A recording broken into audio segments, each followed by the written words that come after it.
Hey everyone, it's Miss B, and in this video we are going over Unit 4, Lesson 5 of Illustrative Math Algebra 1. So let's look at our first question here. Cell phone plan from Company C costs $10 per month plus $15 per gigabyte for data used. The plan from Company D costs $80 a month with unlimited data. So then we have two rules here. Rule C gives the monthly cost in dollars of using G gigabytes on Company C's plan. So I read two important things there. I'm going to underline. If it's giving us something, if it gives the monthly cost in dollars, that's the output. So I'm going to make note of that to myself, just to help me remember. And then it says of using G gigabytes of data. So on Company C's plan, maybe I don't have to underline that whole thing. We'll just do partial. So this G gigabytes of data is the input. Rule D gives the monthly cost of using G gigabytes of data on Company D's plan. So same idea, the output is monthly cost and input is G gigabytes of data. We're going to write a sentence for part A describing the meaning of the statement C of 2 equals 40. Well, I know the number that goes inside the parentheses is my input. C gives the monthly cost in dollars. That 2 is my gigabytes, and it's equal to 40. So what this means is the cost of using 2 gigabytes of data in 1 month on Company C's plan is $40. And that's what that means. That is the monthly cost. The monthly cost is $40 when you use 2 gigabytes. For question B, they're going to ask us to compare plans. They said, which is less, C of 4 or D of 4? And what does this mean for the two phone plans? So if we look at C of 4, this was the cost of using 4 gigabytes. So they told us that we had $10. Now I'm going to go up to the top and underline some other things here. $10 per month plus 15 per gigabyte. And gigabyte was G. So what that means is we're going to use $10 plus 15 for every gigabyte G that they use. So the value of this is going to be 10 plus 15, and they used 4 gigabytes. So that means this is 10 plus 60, which means the cost for 4 gigs is $70 in 1 month. If we have D of 4, this was the phone plan that has unlimited data usage, and that rule was that D costs $80 a month, and it's unlimited data. So that means it doesn't matter how much or how little you use. So this is going to be 80. So we're going to say C4 is less, which means if you use 4 gigabytes a month, plan C is cheaper. Okay. Now I'm going to put this in a box. This is kind of my answer, but they did ask us to look at both numbers. So, and I think I can move this whole thing, a little bit out of my way here. Oh, nope, it's kind of messed it up a little bit. Let's select all of this if we can, but not the stuff above it, just so you can see it a little better. There we go. Okay, now which is less C of 5 or D of 5? And explain how you know. We can do the same thing and we can evaluate these values, but I also know that C of 5 is going to be just $15 more than it was if I used 4 gigabytes. So we'll just say C of 5. Even though I know it's going to be $15 more, I'll show some work here. 10 times, oops, 10 plus 15 times 5, and this is going to be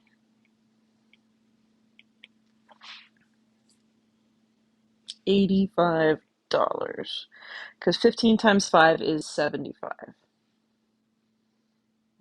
And then we can say and D5 equals 80, because that one is always 80.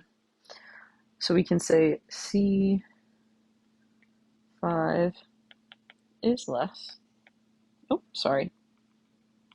D5 is less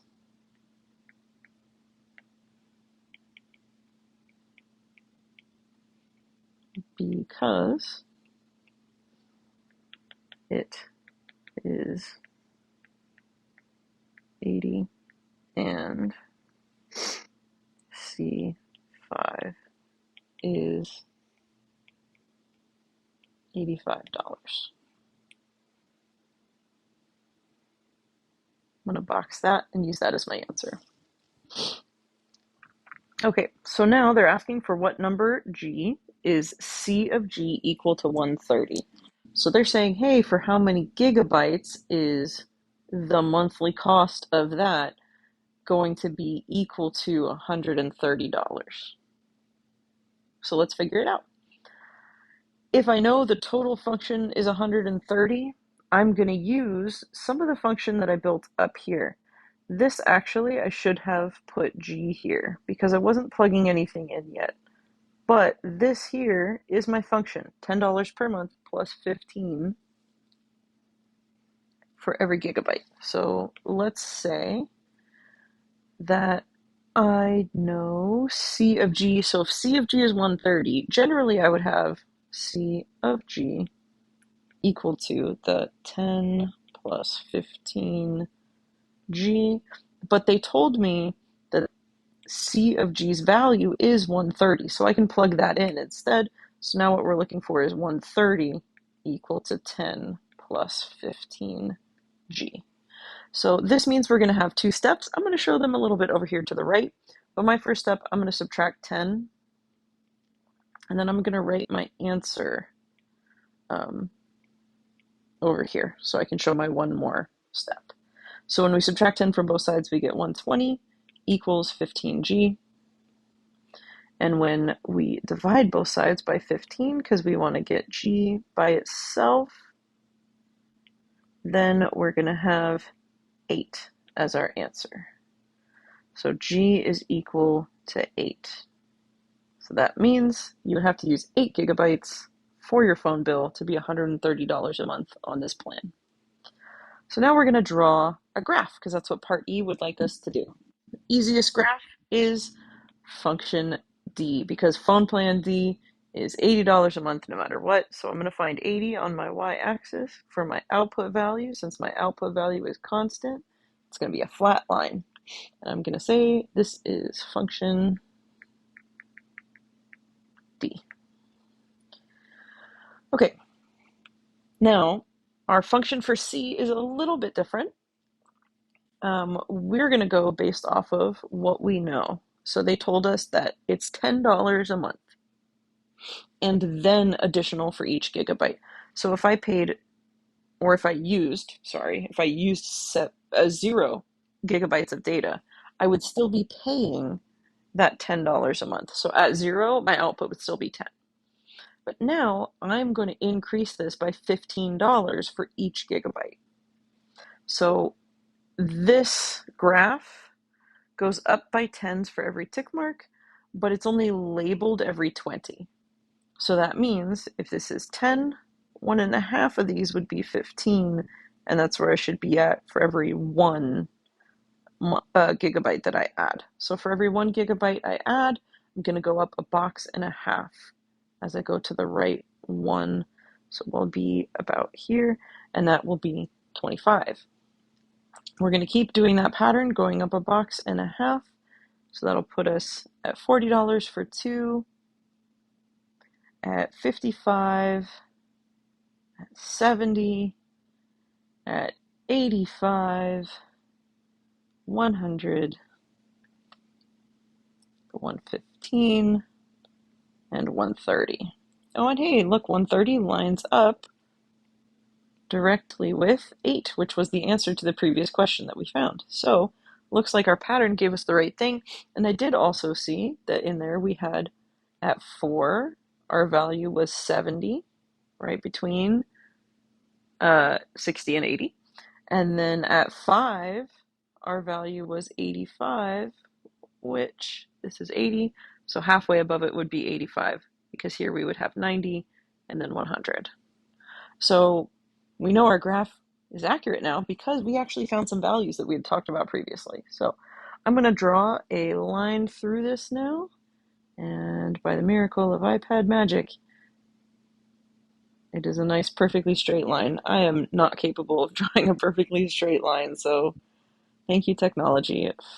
Function C. I'm just going to label it so you know which one is which. And that's it for question 1. So a couple parts there, but all in all, not too bad. Let's look at question 2.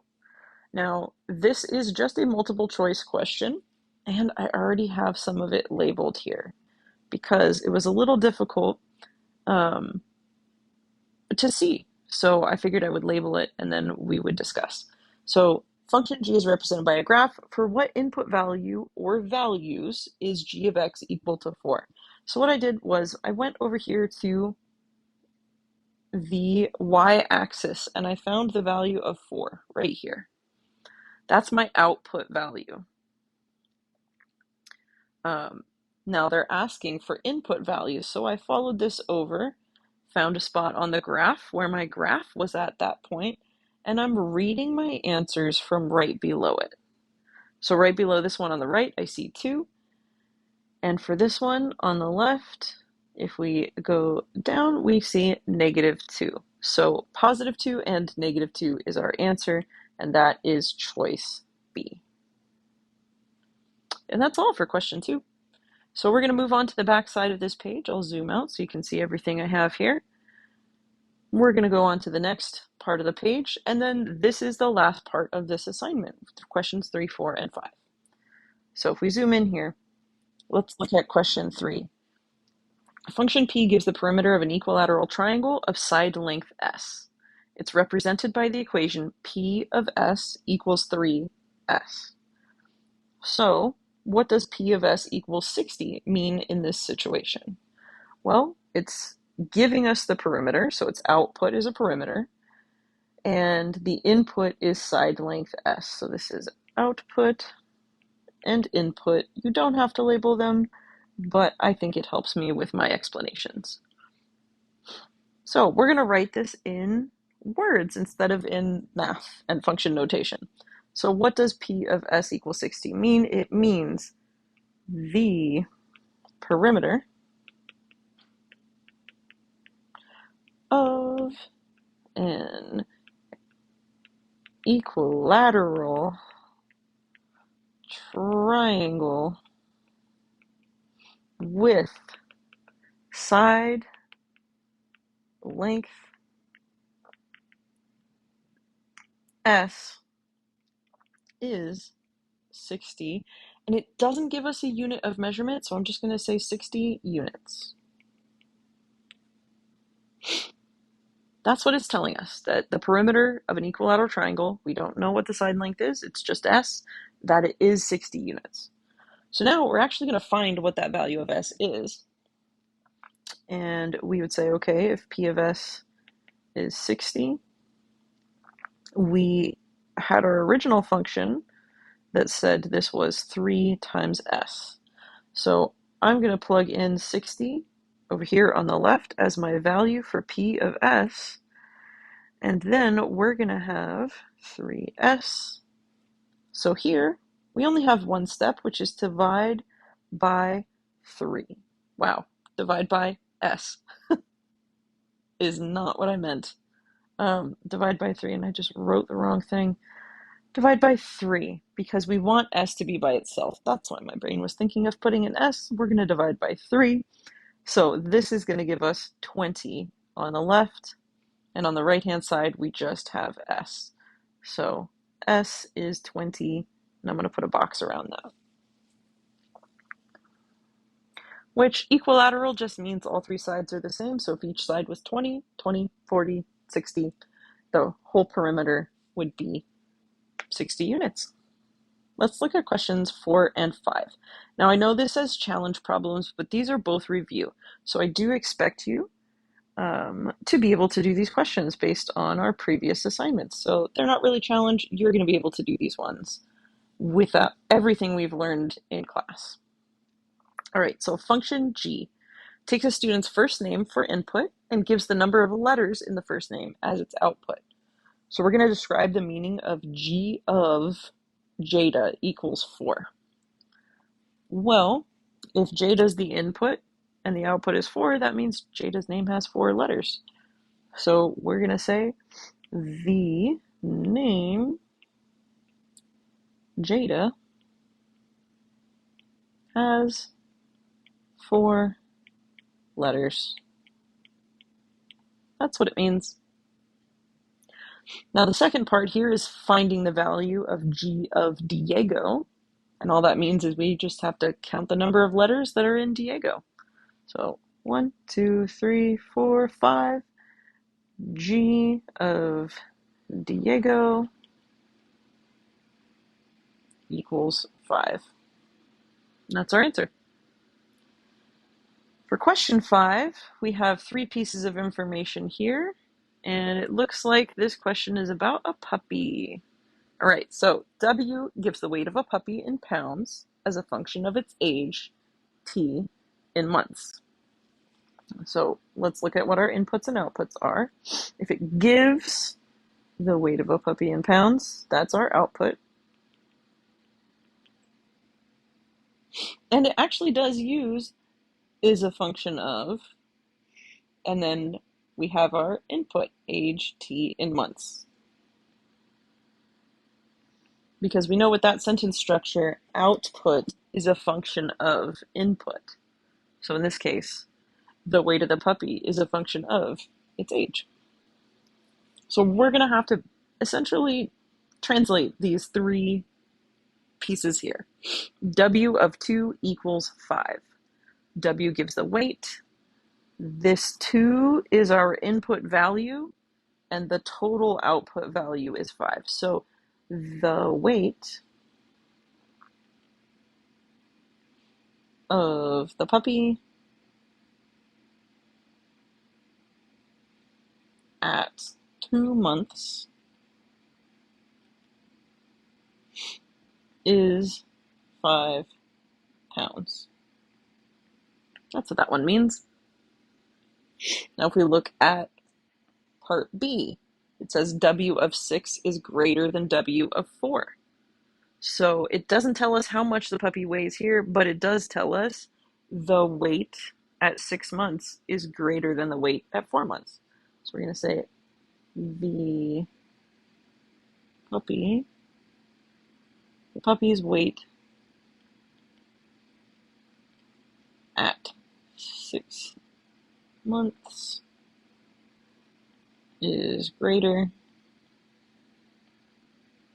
than its weight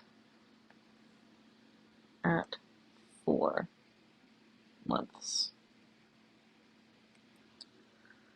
Which should be accurate. If this puppy is growing, they're probably going to be heavier at 6 months than they are at 4 months because they're still growing. Now, part C, this shows 2 weights that are equal. So this is probably the part where the puppy has stopped growing, and it is now An adult dog. So W of 12 equals W of 15. And I'm sorry I can't really like bring this up any further. It's actually the bottom of my page, and the app I'm using doesn't like me to bring it up further on the screen, so I'll just try to zoom in a little. W of 12 equals W of 15. So I'm going to say here, the puppy's weight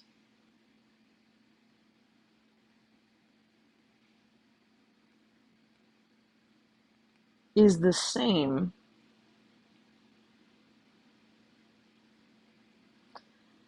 at 12 months as it is at 15 months. Or we can say at 12 months and 15 months.